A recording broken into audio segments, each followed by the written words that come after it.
This is a convenient way to propagate. It's actually called layering. My name is Graham Calder. If you're new to the channel, please subscribe and give us a like if you do like what we're sharing.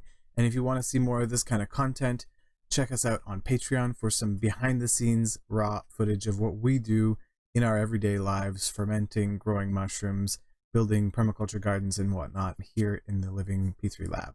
Here we are transplanting a red currant, a Hinomaki currant, and in transplanting it we realized that there are two little branches that have horizontally gotten stuck in the dirt. This is a convenient way to propagate. It's actually called layering, and what you do is normally if you found a branch that was low to the ground like this, you would bury it under some organic matter, hold it down with a rock, and what will form is little rootlets on the side. You can see here one long root and then another one here. This is a bigger example of it, and it's been left longer, so it has really healthy roots. And so what we'll do is we'll be clipping these both off with our trusty Felco secateurs on an angle that's downward facing so you don't get water accumulation. And so you can see that branch, it's even got its own nice shoot here that'll fruit next year, but we won't let it. And so we'll just transplant this. It'll be a nice way to propagate this out. It's a good way to get more from a single plant that you've purchased.